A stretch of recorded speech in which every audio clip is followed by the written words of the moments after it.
قل لو كان البحر مدادا لكلمات ربي لنفد البحر قبل أن تنفد كلمات ربي ولو جئنا بمثله مددا الله ربنا من বলেন तमाम দুনিয়ার সমস্ত সমুদ্র আর মহাসমুদ্রের পানিগুলো যদি একত্রিত করে কালি বানানো হয় আর তাই দিয়ে যদি আমার এই কালামের ব্যাখ্যা লেখা যদি শুরু হয়ে যায় লিখতে লিখতে সমস্ত সাগর মহাসাগরের পানিগুলো ফুরিয়ে যাবে আমার এই কালামের ব্যাখ্যা লেখা কোনোদিন শেষ হবে না সুবহানাল্লাহ কি আযীম কিতাব আমরা পেয়েছি সেই আসমানি গ্রন্থ মহাগ্রন্থ আল কোরআনের 61 নম্বর সূরা সূরাটির নাম হচ্ছে সূরা সফ কত নম্বর সূরা বলেন একটু সবাইকে বলতে হবে কষ্ট হচ্ছে আপনাদের আমার কথা বুঝতে কি সমস্যা হচ্ছে আচ্ছা 61 নম্বর সূরা সূরাটির নাম হচ্ছে সূরা সফ এর আয়াত সংখ্যা যতগুলি রয়েছে তার ভিতর থেকে আমি মাত্র দুটি আয়াত তেলাওয়াত করেছি 10 এবং 11 নম্বর আয়াত এর উপর ভিত্তি করেই আমি কিছু কথা বলার চেষ্টা করব আল্লাহ পাক যেন আমাকে আমলের নিয়তে বলার আপনাকেও যেন আমলের নিয়তে শোনার তৌফিক দান করেন বলছি আমিন একটু আমার সাথে আপনারা তেলাওয়াত করবেন যারা পারেন আউযু বিল্লাহি মিনাশ শাইতানির রাজীম বিসমিল্লাহির রহমানির রহিম ইয়া أيها الذين آمنوا هل أدلكم على تجارة تنجيكم من عذاب أليم تؤمنون بالله ورسوله وتجاهدون في سبيل الله بأموالكم وأنفسكم ذلكم خير لكم إن كنتم تعلمون الله أكبر عن حريص الأشعري رضي الله تعالى عنه عن النبي صلى الله عليه وسلم قال أنا أمركم بخمس الله أمراني بهن الجماعات والسمع والطاعات والهجرة والجهاد في سبيل الله فإنه من خرج من الجماعات قيد شبر فقد خلع ربقة الإسلام من عنقه إلا أن يرجع ومن ادعى بدعوى الجاهليات فإنه من جزاء جهنم قال رجل يا رسول الله صلى الله عليه وسلم وإن صلى وصام قال رسول الله صلى الله عليه وسلم وإن صلى وصام وزعم أنه مسلم رواه الترمذي عن أبي هريرة رضي الله تعالى عنه قال قال رسول الله صلى الله عليه وسلم من مات ولم يغزو ولم يحدث به نفسه مات على شعبة من نفاق رواه المسلم أو كما قال عليه الصلاة والسلام بلسي سبحان الله বলছি আলহামদুলিল্লাহ বলছি আল্লাহু আকবার সম্মানিত হাজিরিন আপনাদের সামনে সেই নির্দিষ্ট সূরা সফ থেকে 10 নম্বর এবং 11 নম্বর আয়াত তেলাওয়াত করেছি এবং এর সঙ্গে রাসূল করিম সাল্লাল্লাহু আলাইহি ওয়াসাল্লামের অসংখ্য হাদিস থেকে মাত্র 2টি হাদিস আমি তেলাওয়াত করেছি এটাকে সামনে রেখে কিছু কথা বলার চেষ্টা করব। শুনতে রাজি আছেন ইনশাআল্লাহ? আমার বন্ধুগণ আসেন আগে জেনে নেই সূরাটার নাম হচ্ছে সূরা সফ। সফ শব্দের অর্থ হচ্ছে সারিবদ্ধ, কাতারবন্দী। বোঝা যাচ্ছে কথা?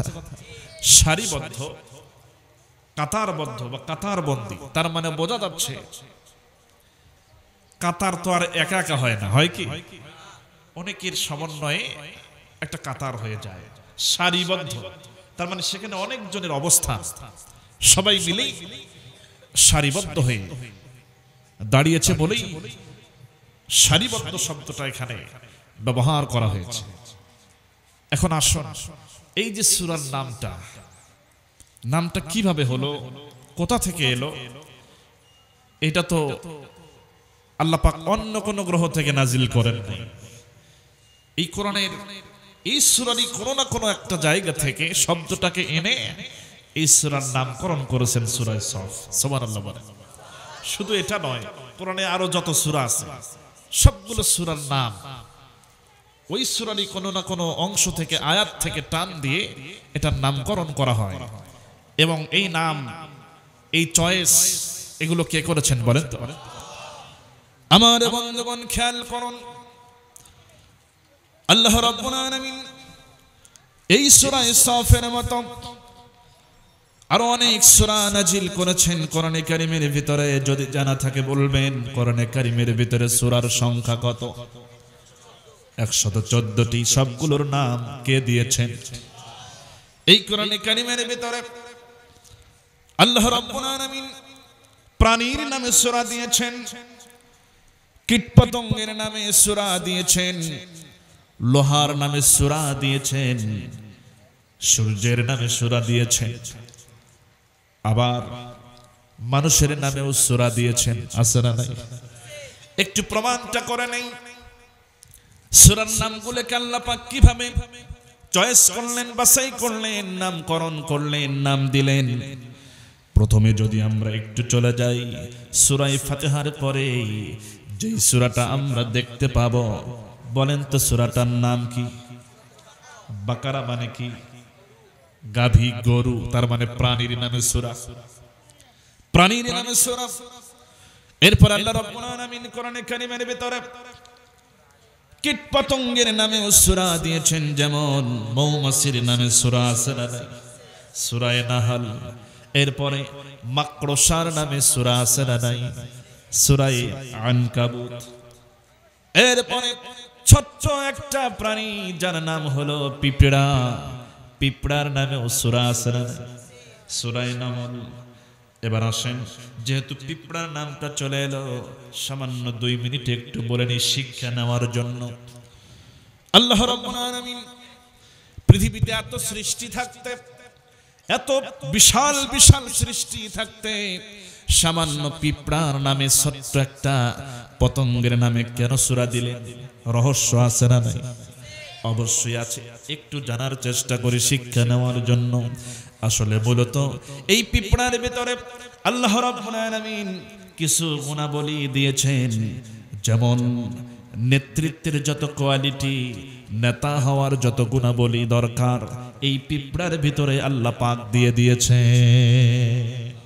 ইতিহাস থেকে একটু শিক্ষা নেওয়ার জন্য একটু বলি 2 মিনিটে আমার ভাইয়েরা, আমার বন্ধুগণ, ওই যে পয়গম্বর সুলাইমান আলাইহিস সালাতু ওয়াস সালামের সময় খেয়াল করুন, এই পিপিলিকাদের নেতা, পিঁপড়াদের নেতা, অসংখ্য পিপিলিকাকে সামনে রেখে জনপদের সমস্ত লক্ষ লক্ষ কোটি কোটি পিঁপড়াদের সামনে রেখে যখন বক্তব্য দিচ্ছে, এমন সময় তার চোখটা চলে যায় ডান দিকে অথবা বাম দিকে, রাস্তার দিকে।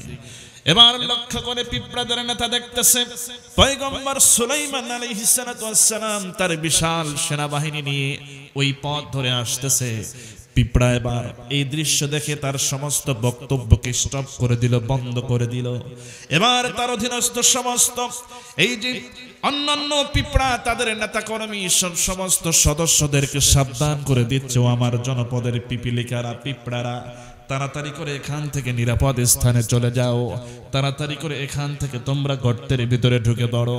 কারণ পয়গম্বর সুলাইমান আলাইহিস সালাতু ওয়াস সালাম তার বিশাল সেনাবহর নিয়ে আসতেছেন।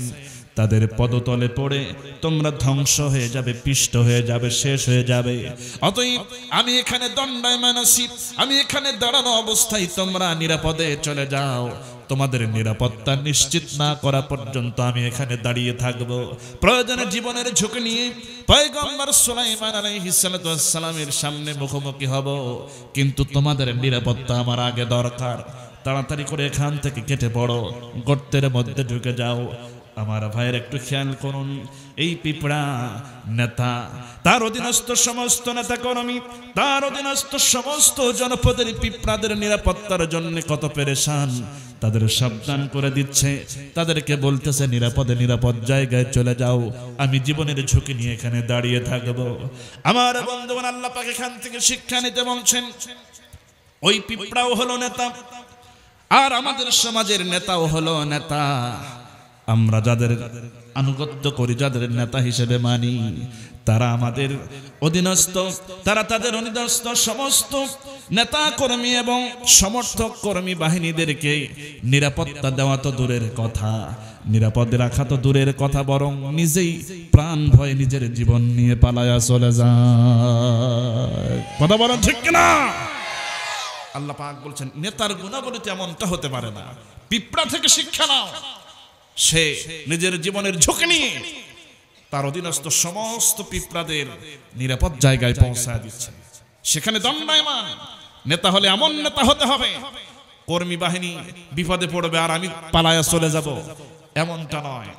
আসল কথা হচ্ছে যারা চোর, যারা ডাকাত, যারা বদমাশ, তারাই পালায়, ভালো মানুষ কখনো পালায় না। কথা বলে ঠিক কিনা আমার ভাইরা?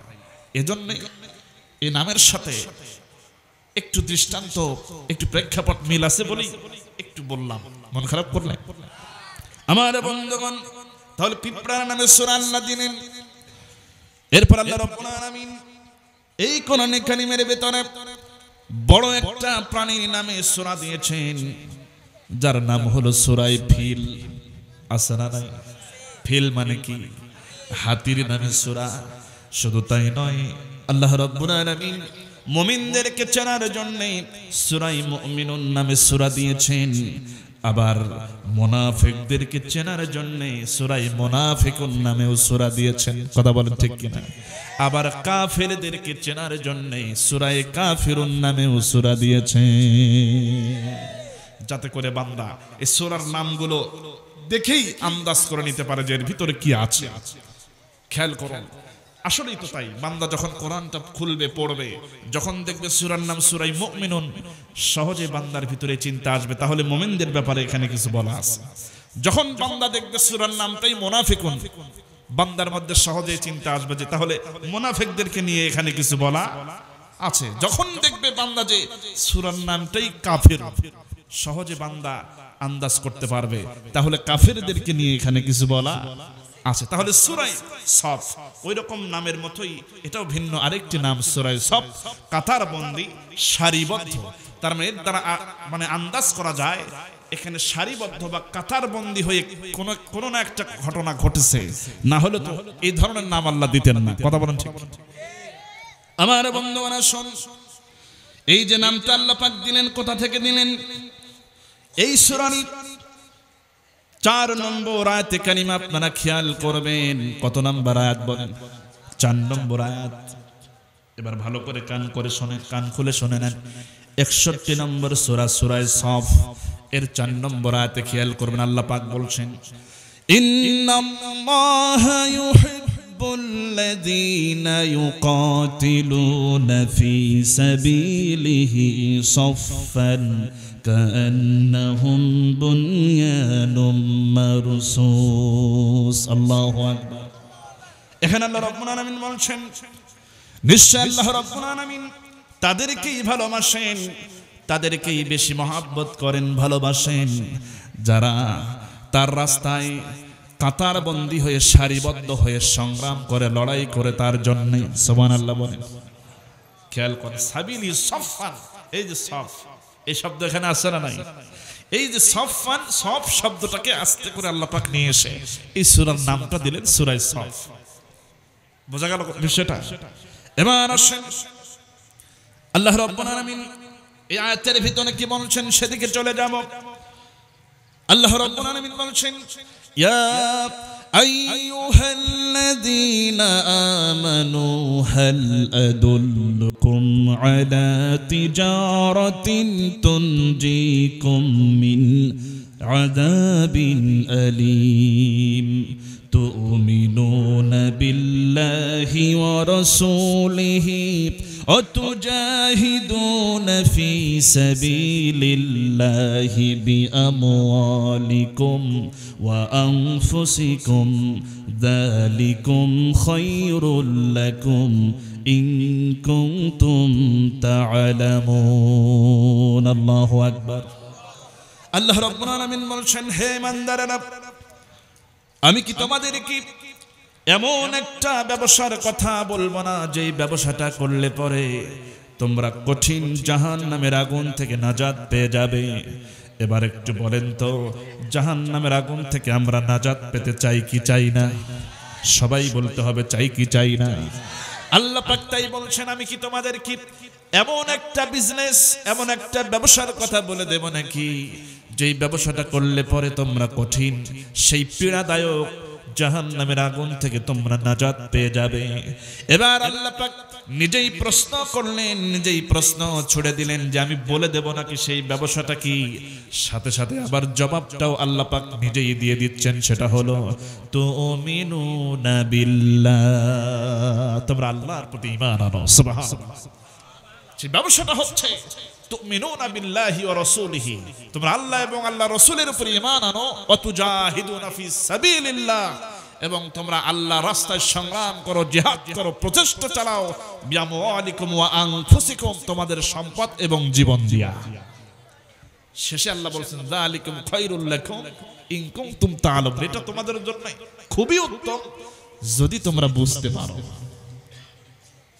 এবার দেখেন আল্লাহ পাক কি কথা বলছেন আমাদেরকে নিয়ে। ঈমানদার বলে ডাক দিলেন। এখন আমি প্রশ্ন করতে চাই, এখানে আমরা যারা আছি সবাই ঈমানদার, এতে কোনো সন্দেহ আছে কি? তাহলে আমাদেরকে আল্লাহ ডাকছেন ইয়া আইয়ুহান নাস বলেন না, ইয়া আইয়ুহাল্লাযীনা আমানু বলেছেন। ঈমানদারদের দেখি এই ব্যবসাটা শিক্ষা দিচ্ছেন। আমার বন্ধুগণ শুন, এবার খেয়াল করুন আল্লাহ রাব্বুল আলামিন যেই ব্যবসাটার কথা বলছেন, জানমাল দিয়ে আল্লাহ রাস্তায় সংগ্রাম করার কথা বলছেন, এর উদ্দেশ্যটা তাহলে কি হবে এটা জানার দরকার আছে না নাই? এই যে ব্যবসা করব, জান মাল দিয়ে এত সবকিছু করব, উদ্দেশ্য কি? কোন উদ্দেশ্যে করব? এবার উদ্দেশ্য আমাদের জানতে হবে। কেন এগুলো করব? আল্লাহ পাক কেন এগুলো করতে বলছেন? উদ্দেশ্যটা আমাদের পরিষ্কার হতে হবে। এবার আসেন আল্লাহ রাব্বুল আলামিন এর উদ্দেশ্য স্পষ্ট করে দিয়েছেন আমার নবীজির মাধ্যম দিয়ে। আল্লাহ রাব্বুল আলামিন আমার নবীজিকে ডেকে বলছেন, নবীজিকে এই পৃথিবীতে যে কারণে পাঠিয়েছেন সে উদ্দেশ্যটা আল্লাহ পাক বলে দিয়েছেন, সেটা হলো হুয়াল্লাযী আরসালা রাসূলাহু বিল হুদা ওয়া দীনিল হক লিইয়ুযহিরাহু আলাদ-দীনি কুল্লিহি ওয়ালাউ কারিহাল মুশরিকুন।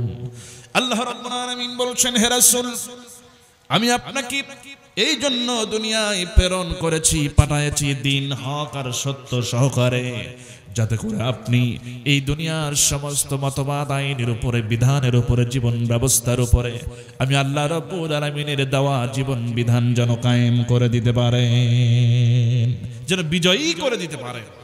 এই জন্য আমি আপনাকে হেদায়েত সত্য দ্বীন সহকারে আপনাকে পাঠিয়েছি। এটাই হচ্ছে আমি আল্লাহর উদ্দেশ্য।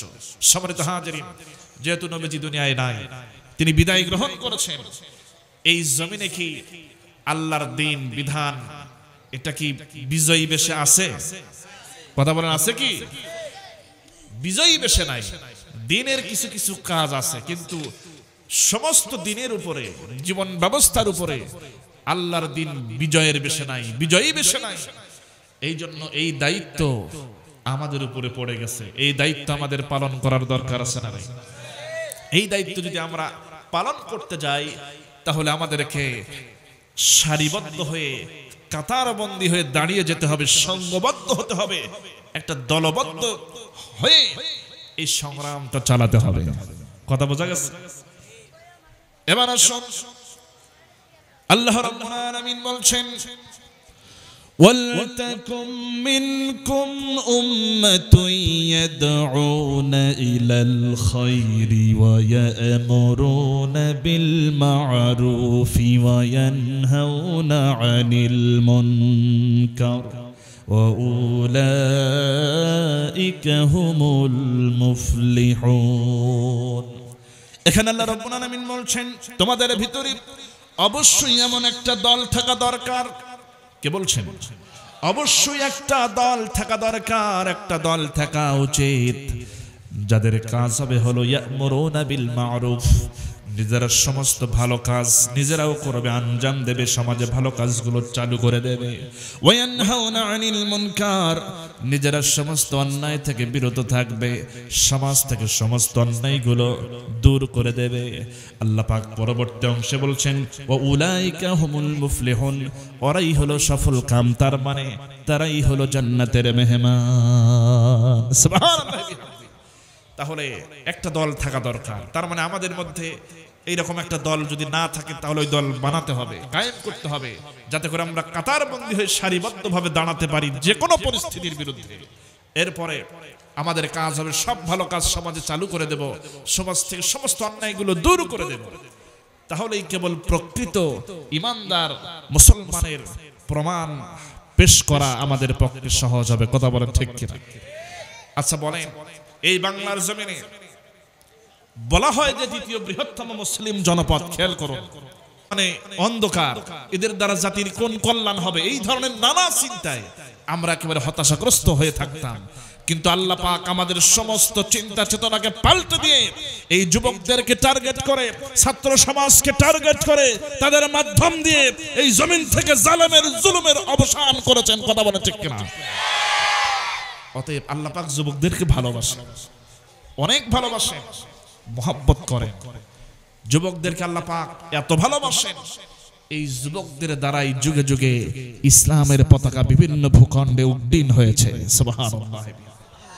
এজন্য সাহস নিয়ে যুব সমাজ যখন দাঁড়িয়েছে, আল্লাহ পাক সাহায্য দিয়েছেন। সারিবদ্ধভাবে কাতারবন্দী ভাবে যখন তারা দাঁড়িয়ে গেছে অন্যায়ের বিরুদ্ধে, আল্লাহ পাক বিজয় দিয়েছেন। দয়া করে আল্লাহ পাক বিজয় দিয়েছেন, কিন্তু এই বিজয় কিন্তু চূড়ান্ত বিজয় নয়। আসল বিজয় আনতে হলে আরেকবার সাহস করে দাঁড়াতে হবে, সেটা হলো দ্বীনের বিজয়। কিসের বিজয়?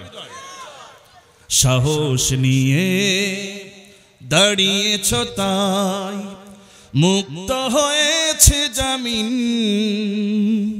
সাহস করে তুমি দাঁড়ালে আর একবার কায়েম হয়ে যাবে দিন। কথা বলেন, সাহস নিয়ে দাঁড়িয়েছ তাই মুক্ত হয়েছে জামিন, সাহস করে তুমি দাঁড়ালে আর একবার কায়েম হয়ে যাবে দিন। তাই নাই নাই নাই আর কোন ভয়, আনতে হবে দিনের বিজয়, দিনের বিজয়। মানুষের সাথে যারা করেছে দুশ্মনী, করেছে বাড়াবাড়ি, দেশের বুকে তাদের হয়নি তো জায়গা, যেতে হলো মামার বাড়ি। কথা বলেন, মানুষের সাথে যারা করেছে দুশ্মনী, করেছে বাড়াবাড়ি, দেশের বুকে তাদের হয়নি তো জায়গা, যেতে হলো স্বামীর বাড়ি। তাই নয় নয় নয় আর কোন ভয়, আনতে হবে দিনের বিজয়, দিনের বিজয়। সাহস নিয়ে দাঁড়িয়েছ তাই মুক্ত হয়েছে জামিন, সাহস করে তুমি দাঁড়ালে আর একবার কায়েম হয়ে যাবে দিন। লিল্লাহ তাকবীর। আল্লাহ কবুল করুন বলছে আমিন। এজন্য যুব সমাজ, ছাত্র সমাজ আরেকটা বার যদি তারা কাতারবন্দী হয়ে সারিবদ্ধভাবে দাঁড়িয়ে যায়, তাদের সঙ্গে আমাদেরও সহযোগিতা করার দরকার আছে না নাই? আমার বন্ধুগণ, শুন, প্রয়োজনের জন্য জান এবং মাল দুইটাই খরচ করা লাগবে। আল্লাহ রাব্বুল আলামিন তাহলে কি করবেন? উদ্দেশ্য যদি নবীজি সহ সমস্ত পয়গম্বরদের পাঠানোর উদ্দেশ্য যদি এটাই হয় যে এই জমিনে যত মানুষের তৈরি করা আইন আছে, সমস্ত আইনের উপরে আল্লাহর আইনকে বিজয়ী করা লাগবে, এইটা যদি উদ্দেশ্য হয়, তাহলে সেই উদ্দেশ্যকে সফল করার জন্য আল্লাহ পাক ব্যবসা করতে বলছেন, জান এবং মাল দিতে বলছেন। তার মানে এই জমিনে, পৃথিবীর জমিনে আল্লাহর দ্বীনকে কায়েম করার জন্য, বিজয়ী করার জন্য অবশ্যই দুইটা শর্ত পূরণ করা লাগবে। কয়টা শর্ত বলে? দুইটা শর্ত। একটা হলো মালের কোরবানি, আর একটা হলো জানের কোরবানি। কয়টা হলো? দুইটা কোরবানি অবশ্যই করা লাগবে, এইটা শর্ত। এবার আসেন, যে শর্তটা পূরণ করেছিলেন সাহাবায়ে কেরাম, এবার একটু ইতিহাসে চলে যাই। সাহাবায়ে কেরাম কেমন করে এই দুইটা শর্ত পূরণ করলেন? যুদ্ধের দামামা বেজে উঠেছে, তাবুক যুদ্ধের দামামা বেজে উঠেছে। আল্লাহ রাব্বুল আলামিন আমার নবীজিকে বলছেন, ইয়া রাসূলুল্লাহ, আপনি তাড়াতাড়ি করে সাহাবায়ে কেরামদেরকে ঘোষণা করে দেন, তারা যেন রেডি হয়ে যায়, প্রস্তুতি নিয়ে নেয়। কারণ লক্ষ লক্ষ রোমান সৈন্যদের বিরুদ্ধে লড়াই করা লাগবে, তাদেরকে আপনি প্রস্তুতি গ্রহণ করতে বলুন। আর ইয়া রাসূলুল্লাহ, অবশ্যই এই যুদ্ধে সবাইকে অংশ নিতে হবে, কাউকে বাদ থাকা চলবে। খেয়াল করেন, সবাইকে অংশ নিতে হবে, কেউ যেন বাদ না থাকে, এইভাবে ঘোষণাটা আপনি দেন। আল্লাহ রাব্বুল আলামিন বোঝাতে চাচ্ছেন, ইয়া রাসূলুল্লাহ, এই তাবুক অভিযানে, তাবুক যুদ্ধের জন্য সবাইকে আপনি উদ্বুদ্ধ করুন, শুধুমাত্র যাদের হাত নাই, পাও নাই, যারা এরকম প্রতিবন্ধী, অথবা যারা অন্ধ, অথবা যারা পাগল, অথবা এবং বেশি বৃদ্ধ, একেবারে চলতে পারে না, নড়তে পারে না, অসুস্থ, বিছানায় পড়ে আছে, এই জাতীয় যারা আছে তাদেরকে বাদ দিয়ে আর বাকি যারা থাকবে, ছোট হোক, বড় হোক, যুবক হোক, বৃদ্ধ হোক, যদি সুস্থ থাকে, অবশ্যই সকলকে এই তাবুকের অভিযানে অংশ নিতে হবে। এটা কার অর্ডার? আল্লাহ রাব্বুল আলামিন অর্ডার করলেন। এবার আল্লাহ রাব্বুল আলামিনের সাথে একটা ঘোষণাপত্র আল্লাহর নবীকে শোনায়া দিলেন, সেটা হলো ইনফিরু খিফাফাও ওয়া সিকালা ওয়াজাহিদু বিআমওয়ালিকুম ওয়া আনফুসিকুম ফি সাবিলিল্লাহ যালিকুম খায়রুল লাকুম ইন কুনতুম তা'লামুন। আল্লাহু আকবার। আল্লাহ রাব্বুল আলামিন বলছেন, ইয়া রাসূলুল্লাহ, আপনার মাধ্যমে সকলকে জানায়া দিচ্ছি, আপনিও তাদের জানায়া দেন।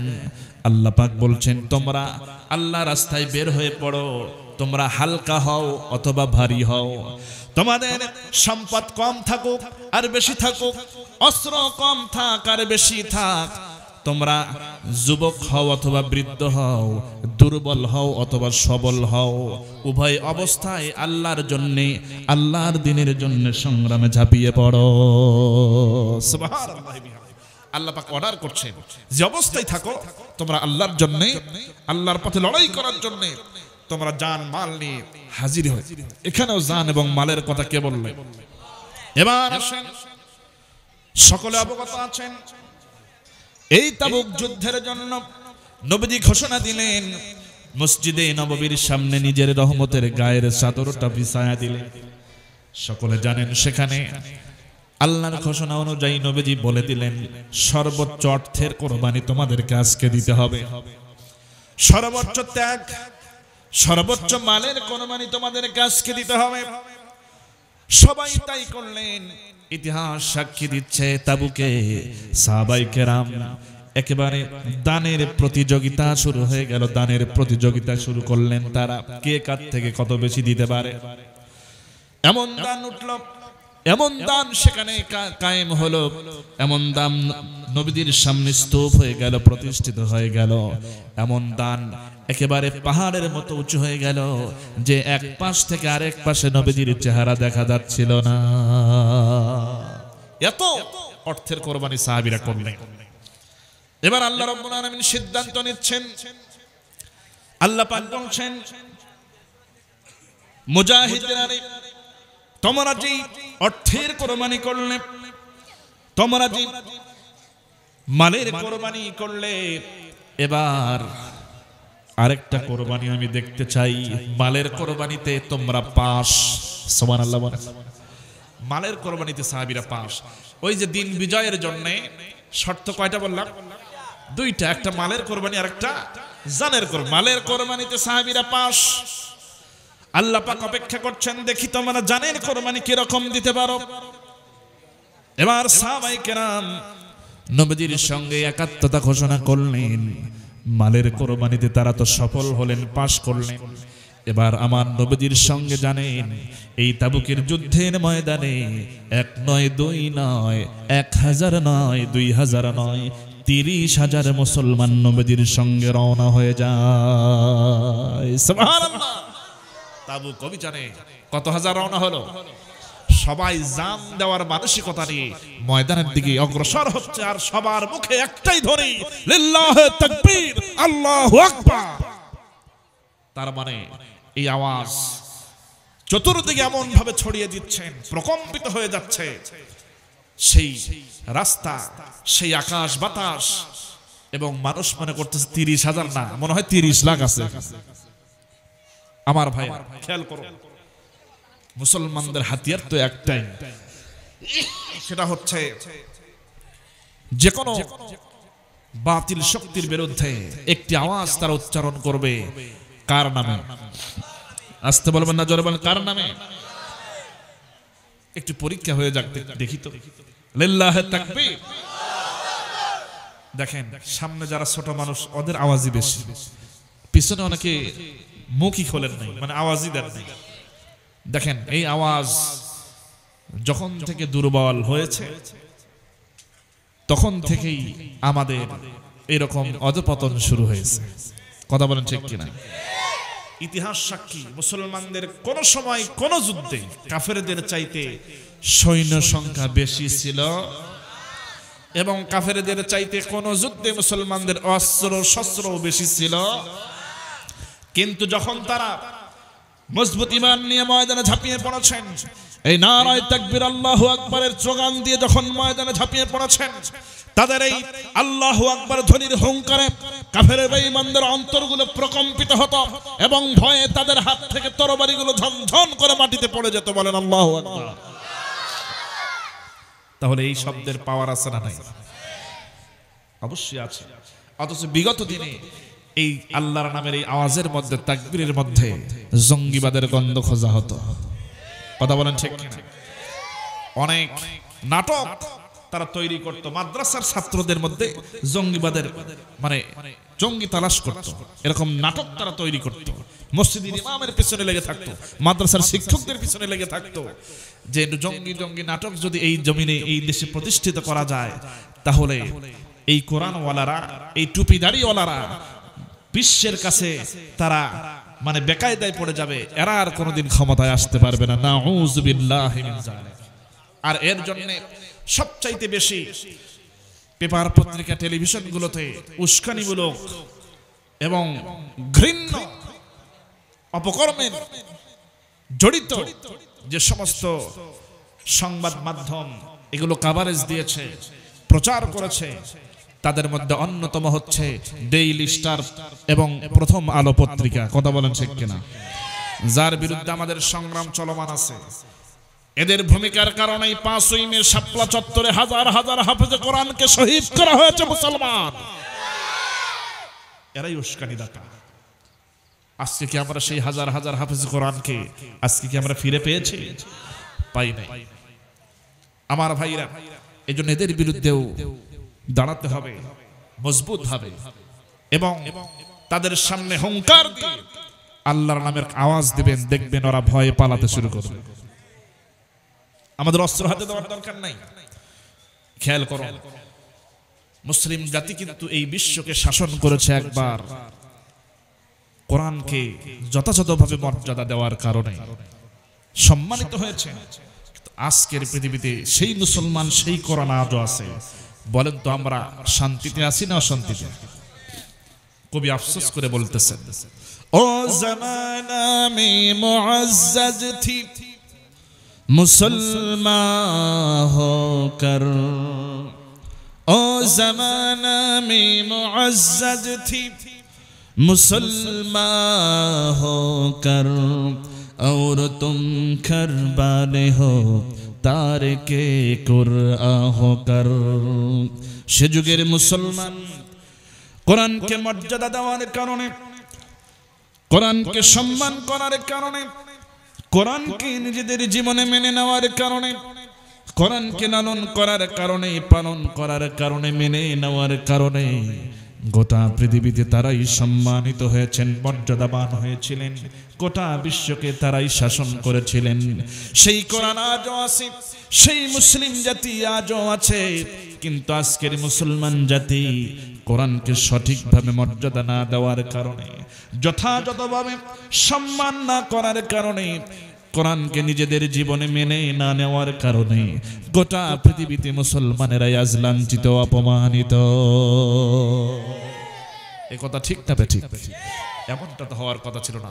সম্মানিত হাজিরিন, এজন্য আমাদেরকে ওই ভূমিকায় আসতে হবে, কোরআনকে নিজেদের বুকে ধারণ করতে হবে এবং যে কোনো পরিস্থিতির মোকাবেলায় আমাদের সংখ্যা যাই হোক, আল্লাহ পাক বলছেন ইনফিরু খিফাফা ওয়া সিকালা, তোমরা ভারী হওয়ার হালকা সরঞ্জাম যাই থাকুক এই নিয়ে সংগ্রামে ঝাঁপিয়ে পড়ো।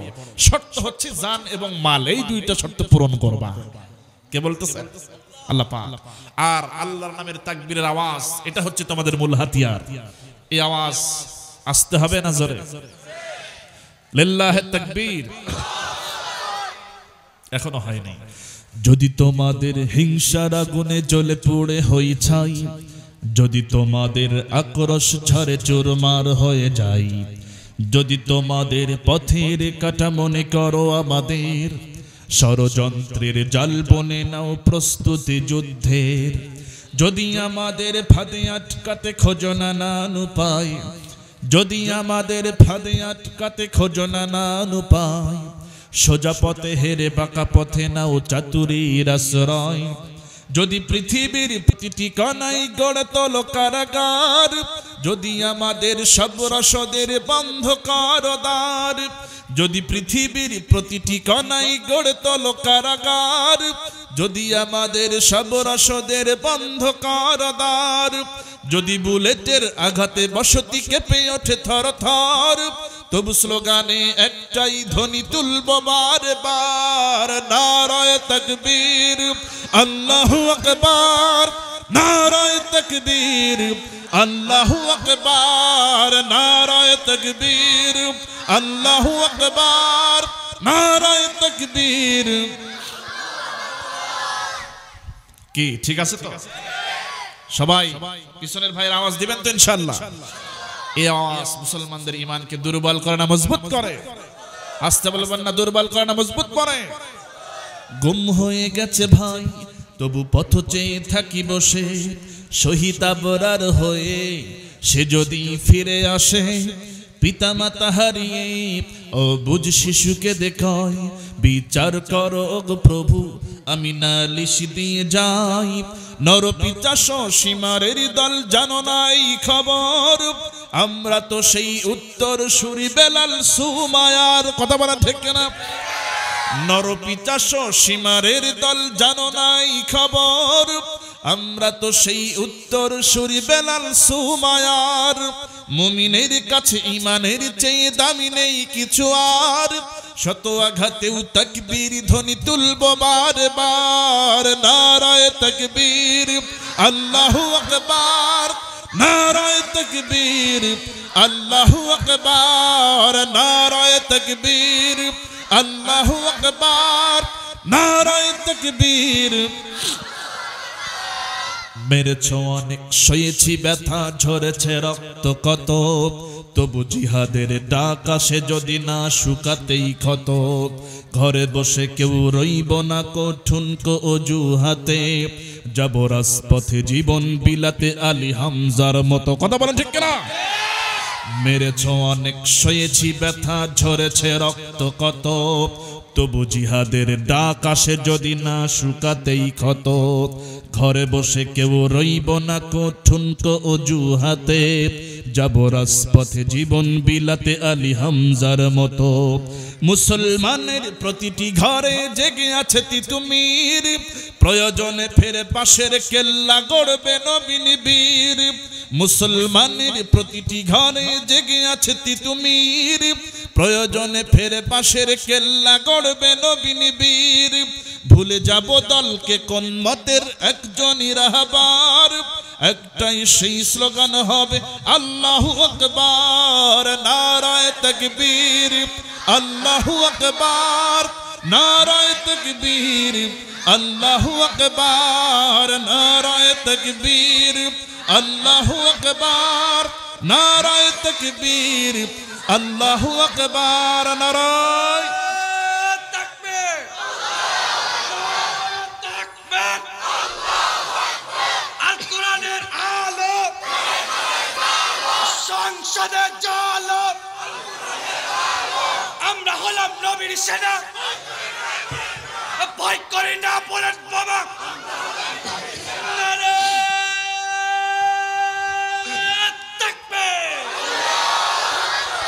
মুসলমানদের কলিজা থেকে আল্লাহর নামের এই স্লোগান কেউ কি কেড়ে নিতে পারবে? যে যত কিছুই খুঁজুক, জঙ্গিবাদের গন্ধ খুঁজুক আর যাই খুঁজুক, এটা হচ্ছে আমাদের কলিজার সাথে সম্পর্ক। আল্লাহ পাক নিজেই রাসূলকে বলছেন, ইয়া আইয়ুহাল মুদাসসির কুম ফাআনজির রাব্বাকা ফাকাব্বির। নবীজিকে আল্লাহ পাক নিজে বলছেন, হে রাসূল, আপনি আপনার রবের শ্রেষ্ঠত্ব বড়ত্ব ঘোষণা করুন, আপনার রবের নামে আপনি তাকবীর দিন। আমার বন্ধুগণ, মালের কোরবানি দিয়ে সবাই সফল হয়ে গেলেন। এরপরে 30,000 সাহাবী আল্লাহর নামের তাকবীরের আওয়াজ দিতে দিতে তাবুকে অভিযানে তারা রওনা করলেন। তাবুকের ময়দানের দিকে তারা ছুটে চললেন। এবার এই 30,000-এর সঙ্গে আমার নবীজিও কিন্তু আছেন। সুবহানাল্লাহ বলেন।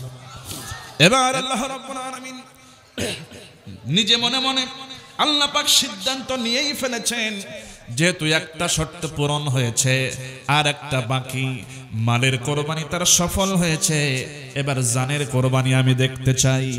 এই দুইটা যদি সফল হতে পারে, দুইটা শর্ত পূরণ হয়ে যায়, আমি রব্বুল আলামিন তাহলে তাদেরকে তাদের জন্য উত্তম ফয়সালা আমি রেডি করে রেখেছি। সেটা হলো আল্লাহ পাক সিদ্ধান্ত নিয়েই ফেলেছেন, যদি তারা ময়দানে হাজির হয়ে যায়, তার মানে বোঝা যাবে তারা যুদ্ধ করার মানসিকতা নিয়ে জীবন দেওয়ার নিয়তেই তারা হাজির হয়েছে। তাহলে মালের কোরবানিতেও তারা সফল, একটা শর্ত পূরণ, আবার ময়দানে জীবন দেওয়ার জন্যও হাজির, দুইটা শর্ত পূরণ হয়ে যাবে।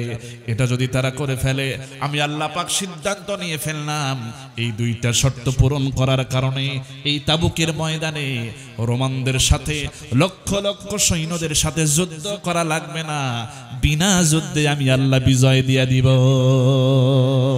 সুবহানাল্লাহ। চিন্তা করেন, আল্লাহ পাক এটা পরিকল্পনা করে রাখছেন, দুইটা শর্ত পূরণ হলেই এটা তো আমি আল্লাহর ইচ্ছা, আমি খুশি হয়ে গেছি, খুশি হয়ে যাব।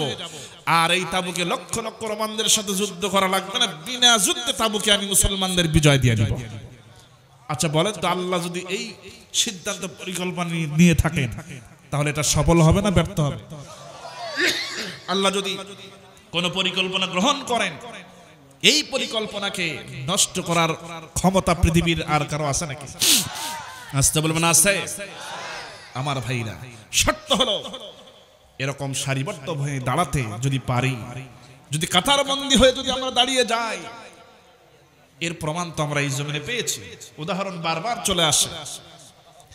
হয়তো কিছু জীবন, কিছু শাহাদাত, জানের বিনিময় আমাদেরকে পেশ করতে হবে। এই জমিনে প্রায় 2000 যুবক ছাত্র তাদেরকে শহীদ করা হয়েছে। কথা বলেন ঠিক? প্রায় 20 থেকে 30,000 যুবক ছাত্র ভাইরা এখনো কেউ পঙ্গুত্ব বরণ করেছে, কারো চোখ নাই, কেউ মানে বিভিন্ন ভাবে এমন ভাবে অবস্থায় তাদের হয়েছে, তারা চলতে পারতেছে না, ফিরতে পারতে না, চিকিৎসায় তারা একেবারে এখনো চলমান রয়েছে। কিন্তু আল্লাহ পাক এই কষ্টের পরেও কিন্তু একটা পরিবেশ তৈরি করেছেন, কথা বলেন ঠিক কিনা? কিন্তু নির্দিষ্ট সময়ের আগে আমরা কিন্তু কেউ জানতাম না যে আল্লাহ পাক এমন একটা পরিবেশ দান করবে। শর্ত যে পূরণ করা হয়েছে, আমরা সবাই ঝাঁপিয়ে পড়েছি, জালিমের জুলুমের বিরুদ্ধে দাঁড়িয়েছি, কিছু জীবন দেওয়ার মানসিকতা নিয়ে বন্দুকের সামনে দাঁড়ায়েছি। ওই যে দেখেন নাই কোন এক পুলিশ ভিডিওর মধ্যে বলতেছে যে স্যার একজনকে গুলি করি, একটাই মরে, আর গুলো ভয়ও করে না, সরেও না, ওখানেই দাঁড়ায় থাকে। চিন্তা করতে পারে সারিবদ্ধ কেমন ভাবে জীবন দেওয়ার নিয়তে এই যুবক ভাইয়েরা দাঁড়িয়ে গেছে। এমনি তো আল্লাহর বিজয় দেন নাই, এই সাময়িক বিজয় আল্লাহ পাক দিয়েছেন। তাহলে এই বিজয় কি নস্যাৎ করা যাবে? আসতে বলবেন না, জোরে বানেন, এটাকে কি নষ্ট করা যাবে? নষ্ট হতে দেওয়া যাবে? শত শহীদের রক্তে ভেজা আমার বাংলাদেশে, মাহফিল থেকে বলছি কথা আজকে বীরের বেশে। শত শহীদের রক্তে ভেজা আমার বাংলাদেশে, মাহফিল থেকে বলছি কথা আজকে বীরের বেশে। আমি তো দেখেছি 15 বছর অন্যায় অবিচার, ছাত্র জনতার আন্দোলনে পালালো স্বৈরাচার, কথা বলেন। আমি তো দেখেছি 15 বছর অন্যায় অবিচার, ছাত্র জনতার আন্দোলনে পালালো স্বৈরাচার। এখনই সময় কোরআনের রাজ কায়েমের হে বীর, আজকের মাহফিল থেকে দিন আল্লাহর তাকবীর, লিল্লাহ তাকবীর, লিল্লাহ তাকবীর। আমি তো দেখেছি সেনা হত্যা সদর দপ্তরে, আলেমদেরকে করল গুলি শাপলা চত্বরে, কথা বলেন ঠিক কিনা? আমি তো দেখেছি সেনা হত্যা সদর দপ্তরে, আলেমদেরকে করল গুলি শাপলা চত্বরে।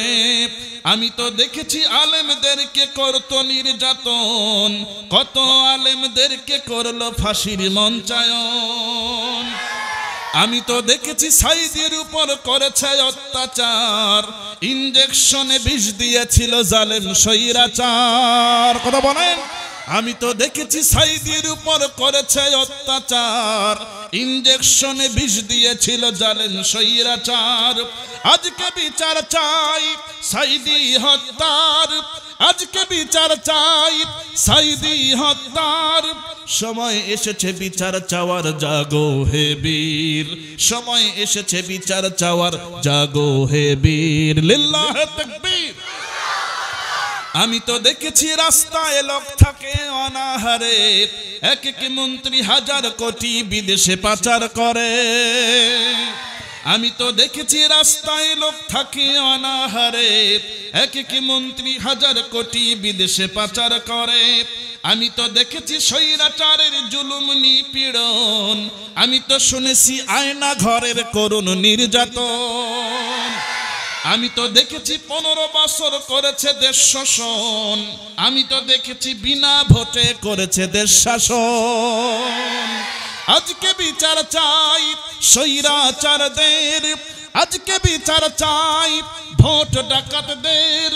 সময় এসেছে বিচার চাওয়ার, জাগো হে বীর, সময় এসেছে বিচার চাওয়ার, জাগো হে বীর, লিল্লাহ তাকবীর। আমি তো দেখেছি গণহত্যা দিনে দুপুরে, আকাশ থেকে মারলো গুলি হেলিকপ্টারে। আমি তো দেখেছি গণহত্যা দিনে দুপুরে, আকাশ থেকে মারলো গুলি হেলিকপ্টারে। আমি তো দেখেছি জুলাই আগস্ট রক্ত শহীদের, দেশের জন্য করিনি মায়া নিজের জীবনের। মুগ্ধ অসীম আবু সাইদের রক্তে কেষ্টা সাজাই, সময় এসেছে দেশ সাজাবার, জাগো হে বীর, সময় এসেছে দেশ সাজানোর, জাগো হে বীর, লিল্লাহ তাকবীর, লিল্লাহ তাকবীর।